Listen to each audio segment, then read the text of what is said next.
you for having us, and delighted to be here. I'm also delighted to be here with Yulun. And I think what we'd like to do is Yulun's got a pretty exciting story, very interesting. He's been through this as a serial entrepreneur, 2 companies now. And so what we'd like to do is have Yulun present his history. And from time to time, I'm going to interrupt him, and so that we can sort of delve into some of the areas so that we try and see how Yulun got from one stage to the next, and where he got to this to date.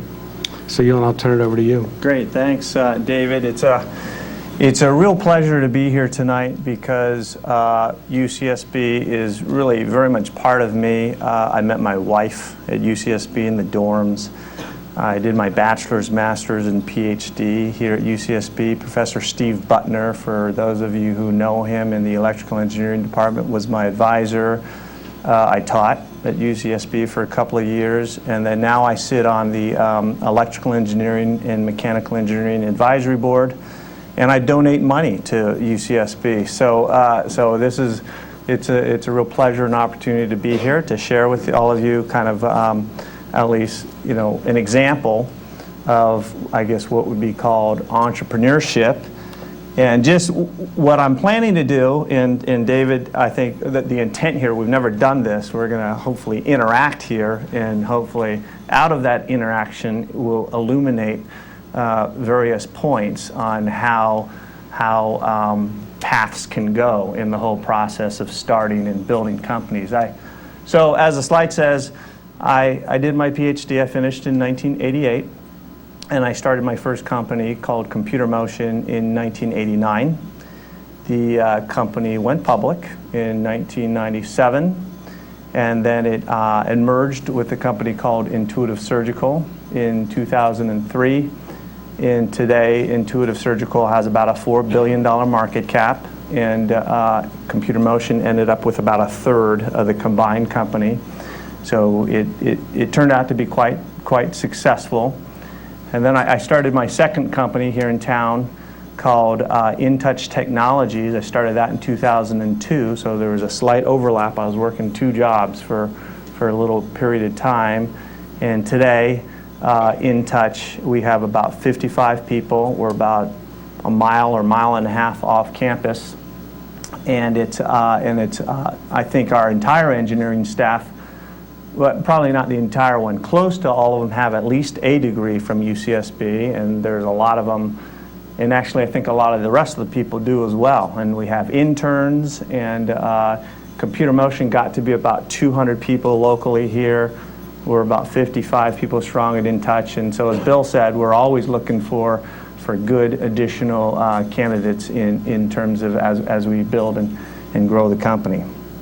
So just starting at the kind of the history here is, so I finished my PhD in 1988 in robotics, and I wanted to start a company. My father, who was a professor at Berkeley, he was actually wanted me to go down academics, but I decided I really didn't want to write papers as much as I wanted to build products. And so my PhD was actually a new computer architecture, and it was very good at doing motion, and that's where the name Computer Motion came from. And so, not knowing anything about how to start a company or build products, the first thing I tried to do is find someone who knew something about it. And it turns out my good buddy from college was a tennis pro, also a UCSB graduate, and he taught tennis up at the tennis club of Santa Barbara, and that's where a lot of the more successful people play and stuff. And he connected me to, you don't probably even know this. Right. So I've known David for a good 10 years, but this is even going back prior to that. And I got connected to a guy named Bob Duggan.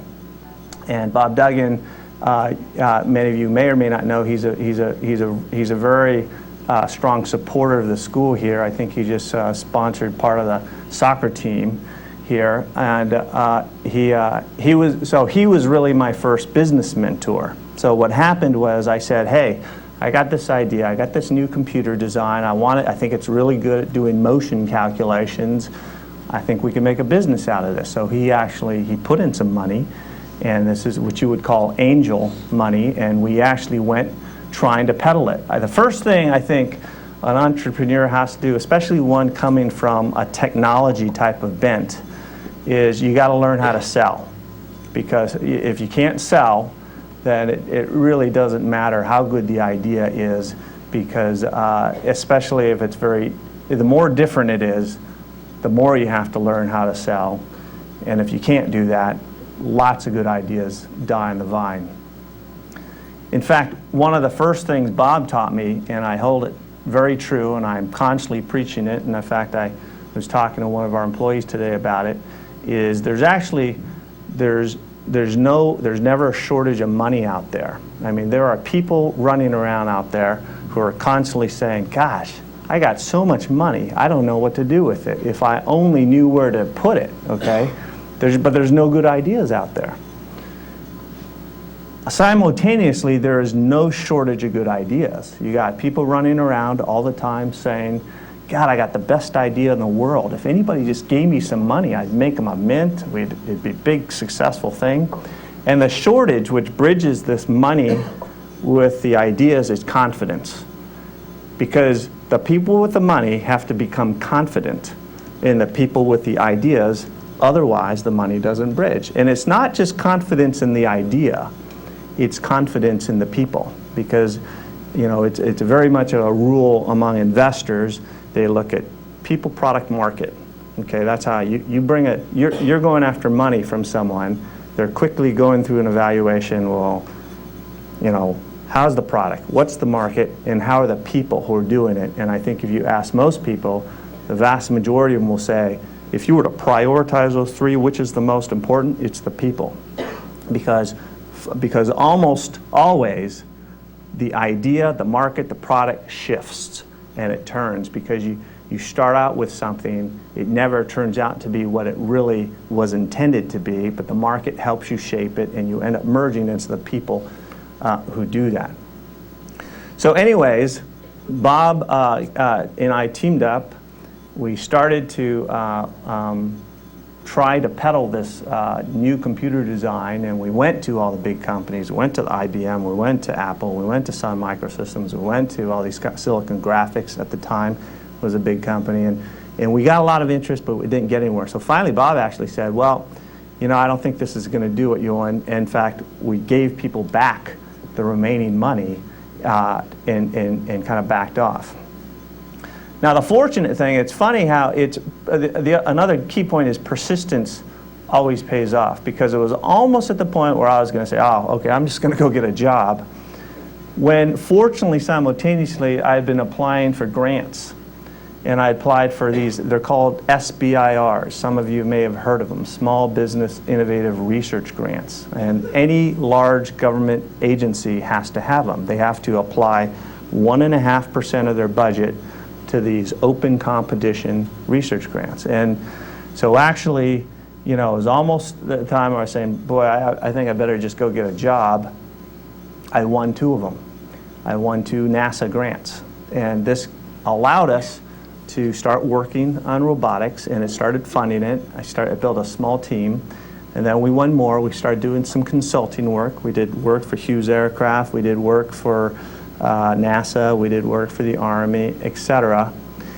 And then actually it was interesting.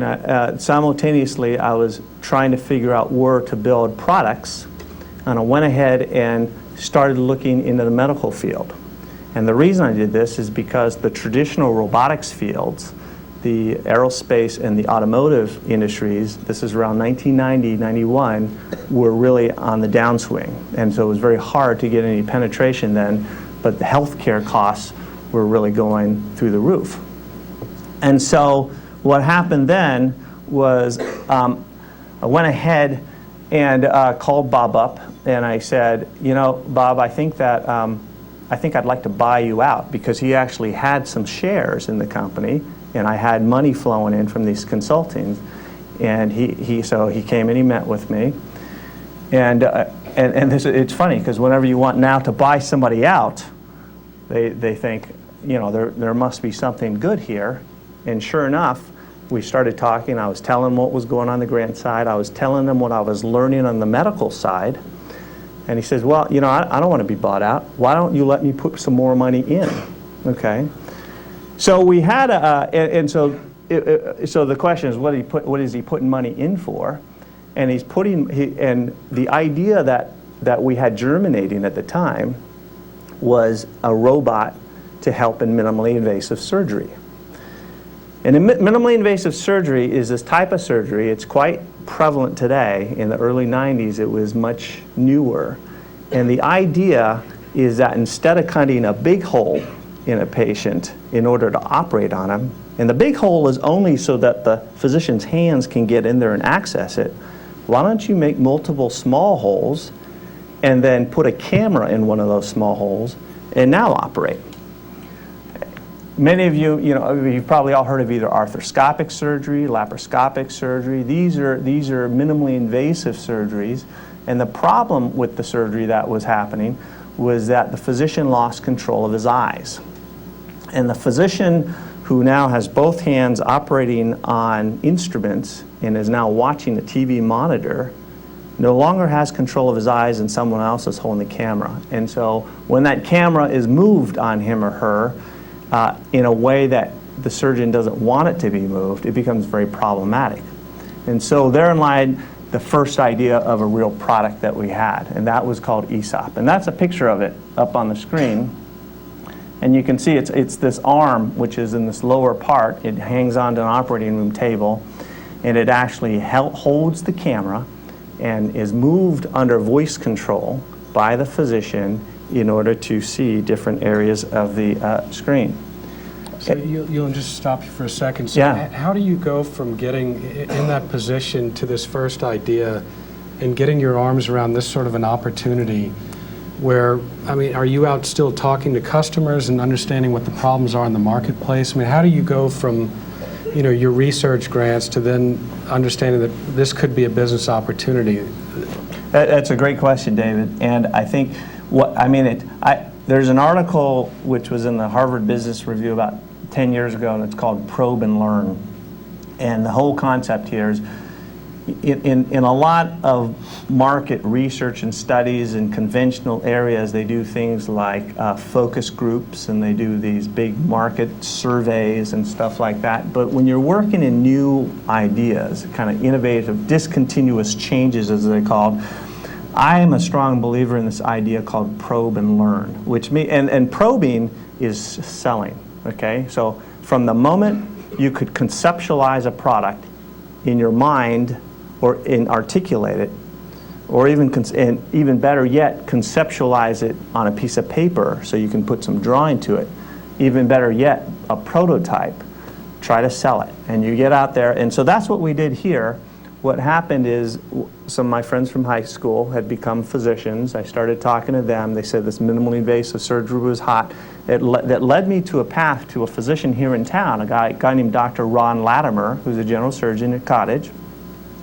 And he actually was the first person who I started talking to about this robot controlling a camera.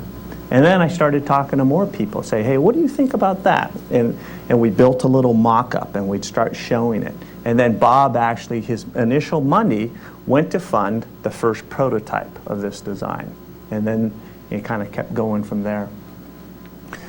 But so this right here is a little video, okay? And I strongly believe that. And it's actually, it shows, this is part of the setup here. And this is actually a pediatric cardiac surgeon using the robot. You can see it sitting there, and he's actually plugging in the camera up near it's a little baby patient, and he's doing heart surgery on the baby. And in a moment here, it's going to show the screen, and he's looking up, and he's operating by looking up at that screen, okay? And you saw that for a moment there, that little heart beating there. It's really amazing stuff. The other thing I got really excited about this stuff is I really liked it, because it's really cool, and you're in the operating room working on neat stuff. And it turned out this robot actually became the first FDA cleared robot in the first commercially available surgical robot, and it actually was released in 1994. And it got us to the point where we started getting a lot of attention. And from there, the next step was, how do we start building out the product portfolio? And we needed to start, we raised more money too, because now we had an actual business plan, and I think we did another round or so with Bob. Bob, the wealthy individual, started putting more money, started bringing in some of his friends. So this was an angel round. So this would also be considered an angel round. Right. And then as we launched ESOP, we brought in our first venture capital round. And that was with Chase Manhattan Bank, had a venture arm on it, and I think that's starting when I met you. Yeah. And that was, and so that became, some more money. The angels will, I don't know, put in $500,000 or $1 million at a time, but then the venture capitalist can stick in $5 to $10 million increments of money, because they've pooled it from all these different institutions.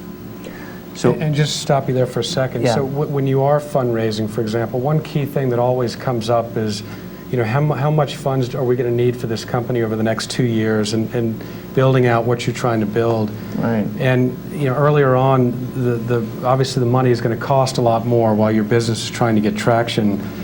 Were you able to stage your financing, based on, if we can get $1 million now with these angels, we can get to this point, and then sort of increase valuation to the point of venture capital, or was it just a matter of trying to find as much as you can at that time? No, it's very much like you mentioned. I mean, the goal, and you always obviously have to be flexible, because it doesn't always go exactly the way you want, but the goal is to raise enough money to get you to the next milestone where you can nicely increase the value of the company and then add a buffer. And actually, you probably want to add a pretty nice buffer, because you'll need to raise money after that milestone, so that takes up the buffer, and also oftentimes you don't hit the milestone when you want to hit it, and it takes more time and money. So this was our next product, and it was called Hermes, and it used the voice control of the ESOP system and applied it to other operating room devices. And the significance of this product was that we had a corporate partner. There's a large company called Stryker. It's about a $3-4 billion, mainly orthopedic company, which is a very strong player in this marketplace, and we partnered with them to make all of their devices in the operating room voice activated. So a doctor could just say one command, he could talk to the camera, he could talk to the table, he could talk to an insufflator, he could talk to all these different surgical devices through the voice and make it happen. So that was another step here, was getting some good backing from a corporate partner. And here's kind of a little video on that. But it's not a person listening to his voice. Activate. Activated. High flow. High flow. No, it's not a woman that's actually talking, but she does have a name. Hermes. Hermes is a voice-activated operating room system named after the Greek messenger god. Hermes works through a headset that is activated only to respond to a particular person's voice. In this case, it's Dr. Lukatic. What we typically begin with is adjustments of our camera. Hermes. 85. Activate. Activated. Hermes. Camera. White balance. White balance complete. It can be used to take still pictures or to change the air pressure forced into the abdomen. Pressure. Down. Down. Down. Okay, I adjust the pressure here because we don't need a high pressure. Hermes allows the hands to be freed up in the OR. Hermes helps us function in a much more smooth fashion and work together in harmony instead of the nurses or technicians stopping and running over to take care of relatively minor minutia that I can do with just a voice-activated command. Doctors are reaping benefits by combining new technologies like Hermes with other things like shears that can cut without producing any bleeding. If the operation runs smoothly, the patient's more likely to get, I think, a good result. So that was kind of another evolution and stage in the company. We started having multiple products. And then, we did some angel rounds. We raised venture capital. We got a corporate partner. And then the next big step was developing this system called Zeus. Minimally invasive surgery had become quite commonplace in the abdomen, with things like taking out the gallbladder, fixing a hernia, taking out an appendix, stuff like that. But this thoracic area remained beyond the realm of minimally invasive surgery. And the big thing in the thoracic area is heart surgery. And the big procedure in that is called a heart bypass surgery. And as you all know, you probably all know somebody at least who's had bypass surgery. It's major surgery, and the reason it's major is because they crack the chest open, they stock the heart, and then they sew little blood supplies to the occluded parts of the heart to where they're starved of oxygenated blood, and then they start the heart back on, they close you back up again, and sometimes you're never the same. And so we had an idea of how to do this, and using robotics. And Medtronic, which actually has a division here in town, got very interested in it. And so they actually provided a next stage of funding. And they provided a funding of this system, which was called Zeus. And as you can see, what happens here is that the surgeon sits away from the patient and is actually manipulating these little joystick-like things. And then the patient is surrounded by 3 robotic arms. 1 holds the camera, 2 hold instruments, and they mimic the motions of the surgeon's hands and do things like, very dexterous things like sewing a coronary artery together. And these coronary arteries are quite small. They're about 1 inch in diameter. And these instruments, they have little wrists at the bottom of it. Those shafts of those instruments are 5 millimeters in diameter. And you can see they can have these nice little manipulations like that. And so it's through those types of manipulations we can enable the very dexterous type sewing necessary to be done on the heart. Now what's interesting, okay, so the Medtronic investment happened. We were growing. We had ESOP Hermes selling. A lot of people were interested in Zeus. And then that allowed us to go public. And so we went public in 97, and it brought at the time, I think, about $35 or $40 million in the bank, and allowed us to kind of keep moving this forward. And we did things like this here. Recovery time from open heart surgery has dropped from 3 months to just 3 days. That's because surgeons are putting away the bone saw and picking up a joystick. This man is about to have a life-saving bypass operation. The left, stop. It would be routine, except that the doctor is going to perform the surgery without ever touching it. The entire operation will be done by remote control. As this patient becomes the first person ever to have surgery with his chest closed, his heart still beating, and a robot doing all the dirty work. Dairy farmer John Penner started his day like any other, up at 5 a.m. to milk the cows, but by sunset, his life would change forever. We finished the evening chores one night, and I just sat down, I was reading the farm paper, and all of a sudden I could feel this pain in my chest. It wasn't going away. John was having a heart attack. His wife Elaine rushed him to the hospital. John needed open heart surgery, which meant he couldn't work on the farm for months. We had to make a decision then to sell the dairy herd, which was pretty devastating, but there was no other choice. But there was another choice. John could put his heart in the hands of a robot named Zeus. Zeus is a robotic system which allows to perform minimally invasive surgery. This incredible medical breakthrough was inspired by NASA as a way to operate on astronauts in space. Stop. Dr. Douglas Boyd was looking for a live test subject here on Earth, and he thought of John Penner. He had a single vessel coronary disease. He was a hard-working man that never smoked, and he was really a very ideal candidate.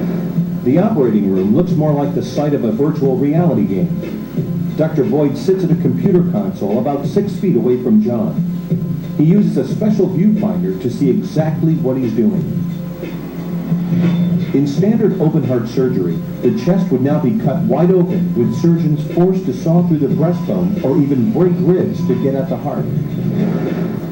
Here, Zeus's 3 robotic arms are inserted into John's chest, right between his ribs. The holes are less than 1/4 of an inch wide. As he begins the bypass, Dr. Boyd uses these futuristic-looking joysticks. He relies on voice commands to move the camera into position. Right. Using the joysticks, Dr. Boyd has Zeus do the work of an ordinary surgeon, but with a machine-like precision no human could match. Inside John's chest, the robotic arms put a small tube in his artery to redirect blood flow. Then, with tiny sutures, reattaches it to his heart. The robotic joints and sensors have a built-in safety system that tests them 400 times per second. In over 100,000 trials, the robot has never once malfunctioned. If there were any problems, the robot would immediately stop and a team of heart surgeons standing by would jump in and take over. I thought to myself, well, this is not the way I would like to go, but sometimes you have no choice. And this is one thing that really made me feel pretty lucky to have this closed chest operation. John realized the benefits almost immediately. Wow! The full recovery period for standard open heart surgery usually takes a couple of months. John was back working on his farm within a week. And a month later, he was ice skating with his grandson. Yeah, it gives you a lot of joy to be able to skate with your grandson. Before, I would have been just sitting on the seat there beside watching everybody else skate around. Dr. Boyd has now completed 6 successful robotic heart bypasses and believes Zeus is the key to the future of cardiac surgery. So that was I think in about September of '99. And so we went public. That was what our goal was to do, was to revolutionize heart surgery, do what's called endoscopic bypass surgery. We did a bunch of them, as you saw there. But the interesting thing is it's never happened as of yet, really. In other words, the market has never taken off. What happened simultaneously was another company started up, and it was called Intuitive Surgical. And Intuitive Surgical started up in about 1995. And then Computer Motion and Intuitive locked into some pretty heavy-duty patent litigation starting in about 2000. And they were working on heart surgery at the same time we were. We were fighting this patent litigation, and it became very actually tough on both companies. It was tougher actually on Computer Motion because we had less money than they did. It's one of the things I learned is don't run out of money. Okay, it's a painful process. And so anyways, what happened was a couple things happened simultaneously, which turned out to be very fortuitous. One is that the companies ultimately resolved the conflict and they merged. And Intuitive now it's actually, you know, as I mentioned, trading at about $4 billion, growing very nicely. And the other thing happened, which was fortuitous, is although neither company was able to successfully do this endoscopic bypass surgery on a repeatable basis, which could be widely trained, another procedure came along. It was called laparoscopic radical prostatectomy, or taking out the prostate minimally invasively. And the good news here is I think this year, you know, something like 35 or 40% of these prostates are taken out robotically. Next year, it's probably going to be like 60%, and it's becoming the standard of care. Cottage Hospital now has what's called a Da Vinci robot, which is the Intuitive device now, and if someone had a prostate that needed to be taken out, it would be taken out with Da Vinci, and it would be done minimally invasively. And for those of you men out there, women fortunately don't have to worry at all about that. But the men here, 1 in 9, are going to die of prostate cancer, and a lot of you will, you know, require a prostate removal. So it's turned out to be a very good thing. I was just at Intuitive 2 days ago, and it turns out they're still working on cardiac bypass surgery. But it's interesting. The point here is, again, you have to shift and turn in order to adjust for the realities of the market, because you know you think this is the way to go, and If you turn too fast, you might have missed it. If you turn too slow, you might have missed it as well. So, how do you find out the best way to adjust and alter your courses? That's actually where experience comes in and luck. And so there really is no magic formula there. Well, Yulun says luck, but I do think throughout computer motion, as well as he'll get in a little bit as well to InTouch technologies, that Yulun did a lot of textbook things from the beginning. And one was, for example, surrounding yourself with some key advisors, really sort of sizing up the opportunity, getting with Bob Duggan, who was a great mentor for you, I think, in the beginning, and InTouch technology similarly. And I think it's just critical. A lot of times, as Yulun mentioned, his first idea, he didn't materialize and was going to give money back.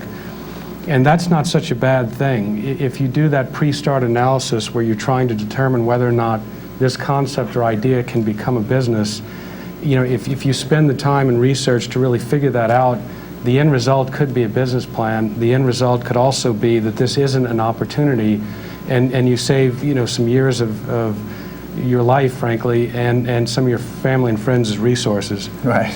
And it may be in the middle. It may be something that you've developed that has some license potential to somebody else, but it's just not an opportunity to pursue a business.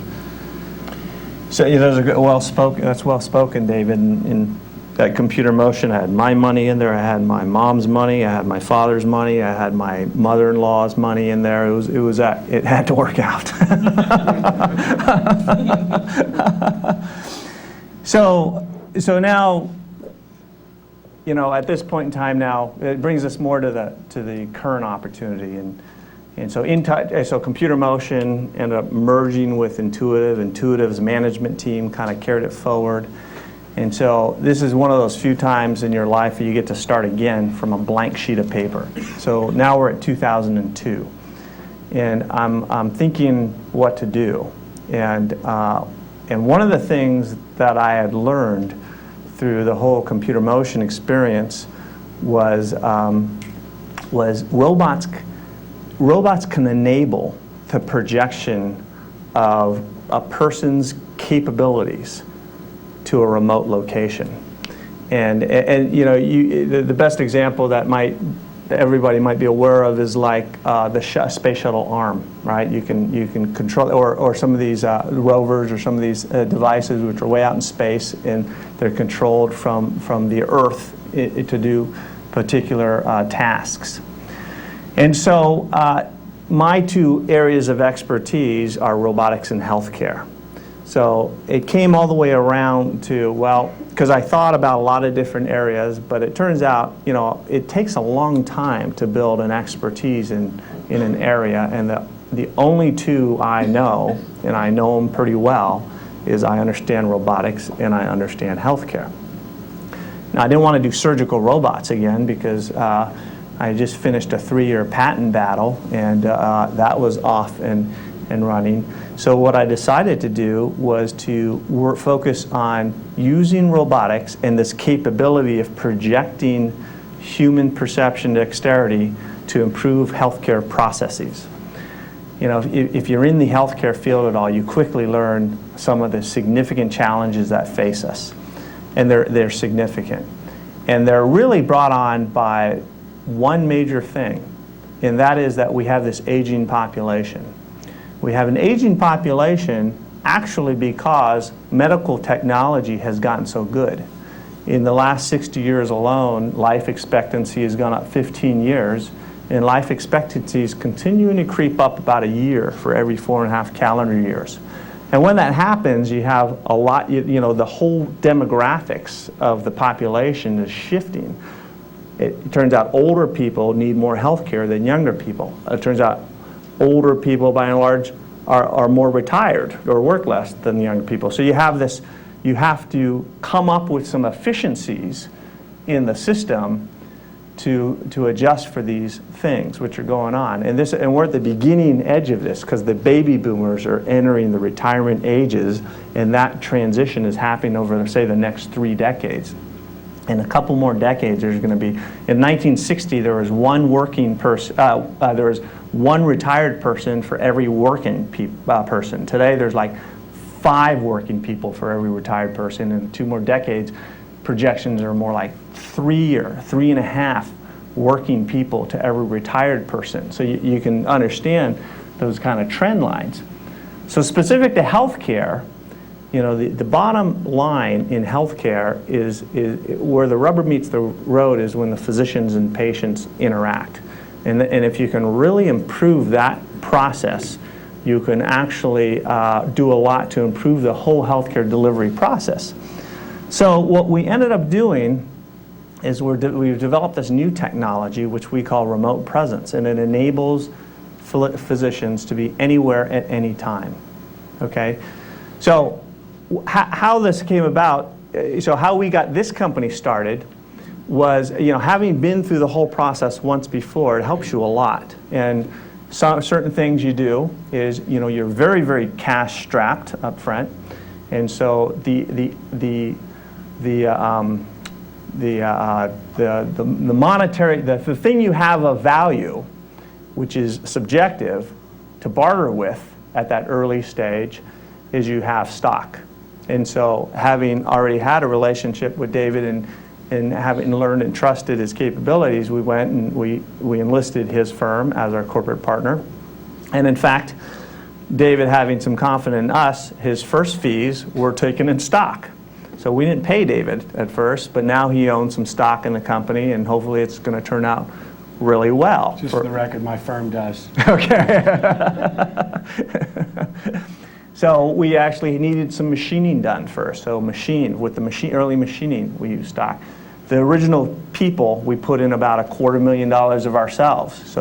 So we did have some cash, we had stock, and we were using our cash more frugally than our stock. We paid with people with stock who were willing to take it, people like David and people like our intellectual property attorney, machine shops, et cetera. We paid cash for things which we had to buy, like computers and stuff like that. And we ourselves, we took no salary for the first year. So that's how we kind of got going.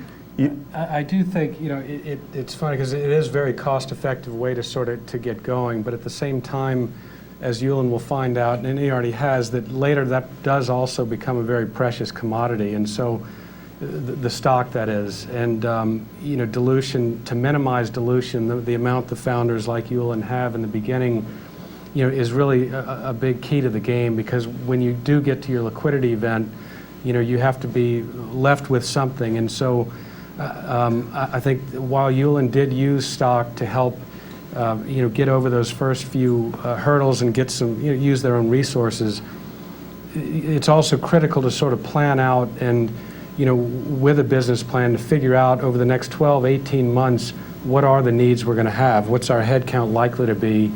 And to at least try and plan it, because it's important to keep that cap table sort of in sync, and, you know, where you want to reserve some for critical hires you may need. So but you need to sort of, you know, do it where you plan accordingly. So Right. And so times, for example, at InTouch have shifted, where now stock is much harder for outside people to get than cash. We've got the cash. They've cut the lawyers off as well. So we pay David now in cash, and instead of stock, and that, you know, that's kind of a balancing point as it goes along. So we started out with our own money. We started with some equity, paying with equity, and then again, I was fortunate enough to lock up with somebody who really took a strong step forward to say, okay, I'm gonna help make this company happen too. And that's another individual who is very tight with this community, who's done a lot of very good things for the community. Is a guy named Virgil Elings. I think some of you have probably seen Elings Park over here. And what he did is he stepped up and he said, okay, I actually went after him for a smaller amount of money, okay, and because I was starting to pull together a bunch of angel financing. And if you remember in 2002, the market was really still very much kind of a deer in the headlights kind of thing, because the whole dot-com crash had happened. People had lost a huge amount of money. So investing in early stage companies was something which was not in vogue, if you will. Unlike Yulin's opening remarks, there were plenty of ideas, but no money. Yeah, So, yeah. I mean, 2002 was not easy. It was a bad time to start a company, but in a sense, if you can start a company in a bad time, then what's happening, it's probably fortuitous for us, is the whole markets are shifting positively, and as we move towards a liquidity event or an event where the stock can become tradable, everything's swinging in our favor. In other words, if the company, if we had started a company earlier, and at 2002 we were ready for something like an IPO or something, you just couldn't do it because of the state of the markets at that time. So those are some of the pros and cons of different timings. So Virgil Elings actually stepped up and says, "Okay, I'm gonna take a bigger chunk here." And that actually, you know, when someone goes up and do that, then you can get people to rally around you. And in fact, we were able to get a smaller venture capital company to rally around us. And so our Series A, if you will, was led. It was kind of untraditional in that it was led by a large, high net worth individual, and then a venture capitalist came in behind. Now, what's the importance of a venture capitalist in the whole process besides the money? There's kind of a concept out there that venture capital is smart money, okay, where angels is less smart money, which is, it's always kind of graded me a little bit wrong. Nevertheless, it is, you know, that's the way it is. And there is actually some rationale for that. And the rationale is not that venture capitalists are any smarter than angel investors, is just that venture capitalists go through a more detailed due diligence process. They take the effort of calling customers. They take the effort of examining your intellectual property portfolio. They take the effort of doing checks on the backgrounds of the management team. And so that's actually why it's kind of thought of as smart money. Yeah, and I don't think it's necessarily smart versus not smart as much as, you know, the venture capitalist who is going to do the diligence, they are in the business of investing. And so, you know, you may have some high net worth individuals that are not going to take the time, you know, to really mentor an entrepreneur, whereas if a venture capital firm does put money in, you know, it is their limited partner's money, and they're going to make sure that they're, you know, sitting on the board and having some input into the company, which is actually sort of a curious question for you, Yulun, because I think at Computer Motion, Chase Manhattan sort of came in much later stage. Right. Whereas in InTouch Technologies, as Yulun mentioned in this angel round, we did a Series A round, and a smaller VC firm had put it on the back end. Then you've done a fairly recent round with a larger venture capital fund. But I think at early stages, they've had more of an input in your company than probably you were experiencing at Computer Motion. Most definitely.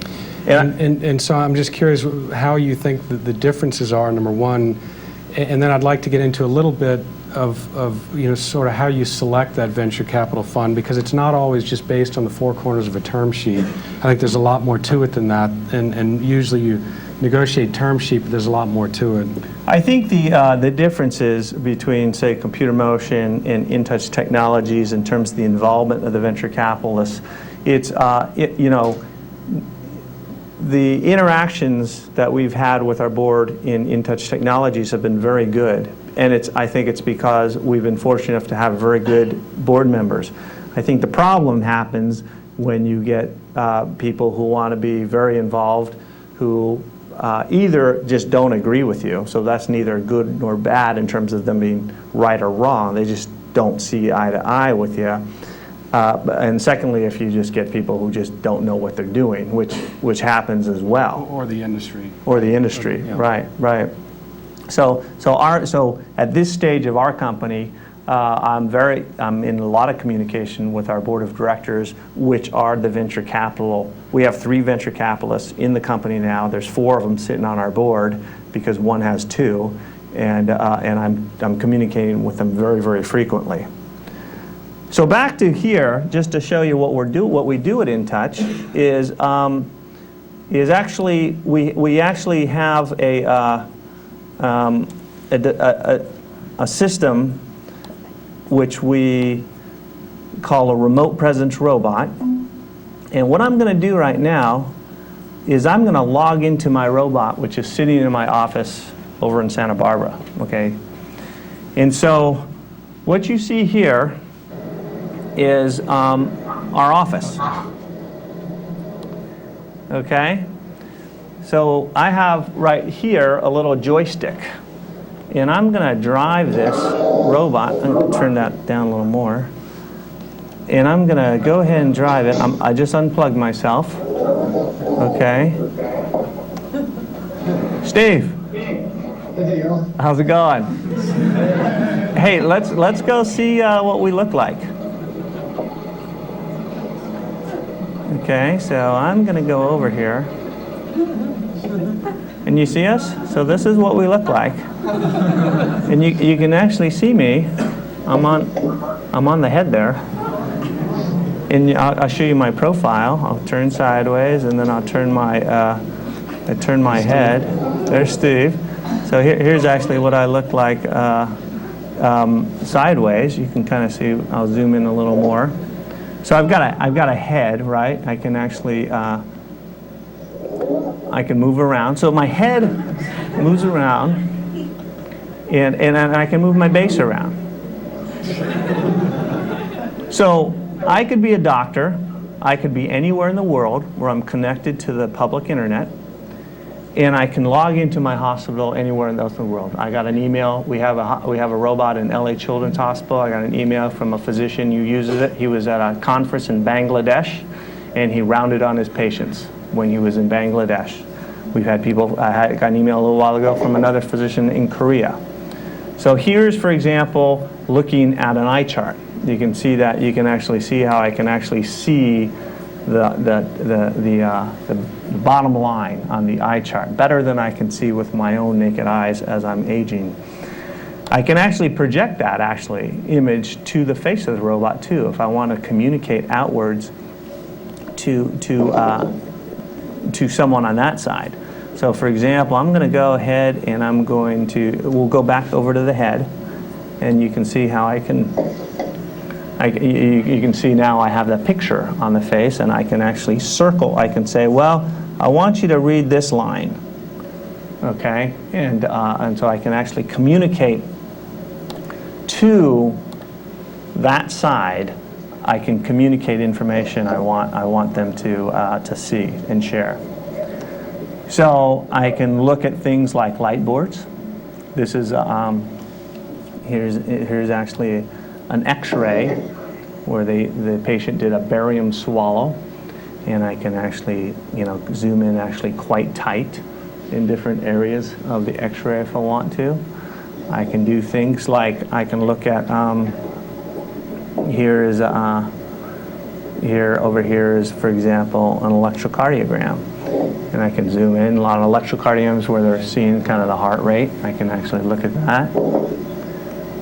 I can go over to, hey Steve.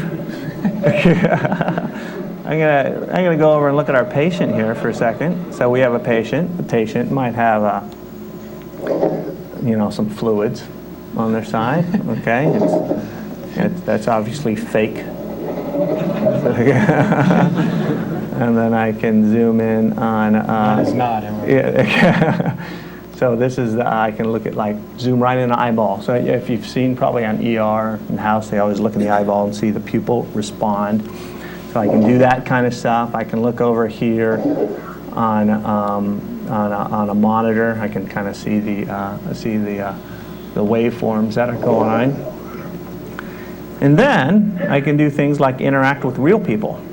So here's Steve. This is our head of engineering. Steve is also a graduate of UCSB. And I'm going to do things. Hey, why don't we demonstrate an otoscope? Okay, so Steve is going to go ahead and reach in back.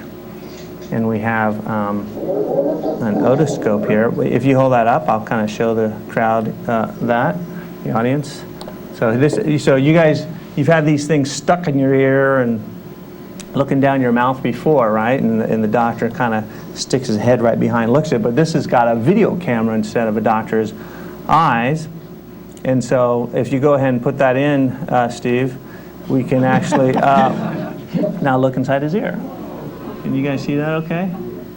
So there's the inside of Steve's ear. Steve, you have the most famous inner ear of anybody In Santa Barbara. in Santa Barbara. Steve actually used to have more wax in his ear, but I asked him to do this all the time, so he took it out. And now he's aspiring to be an ear model. But I'm telling him there's not a lot of money in that. He should stick to engineering. So next, let's listen to your heart. Let's see if you're still beating. Okay. So here's what we're going to do here. Let's see if I can do this. Okay, so Steve has now got a stethoscope here. Okay, he's going to stick it on his heart. And so, Steve, I'm going to unplug you here. I'm going to plug you into the stethoscope, okay? I'm going to plug this in here. Flip over to the stethoscope. So that is... so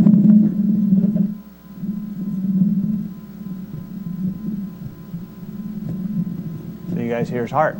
So obviously this isn't very high fidelity like this, and what the doctor typically does is he puts a headphones on, and actually can hear the heart extremely well. So that's what InTouch does. So Steve, I'm going to thank you for your time there. Sure. I'm going to go ahead and log off. All right, we'll see you later. Okay.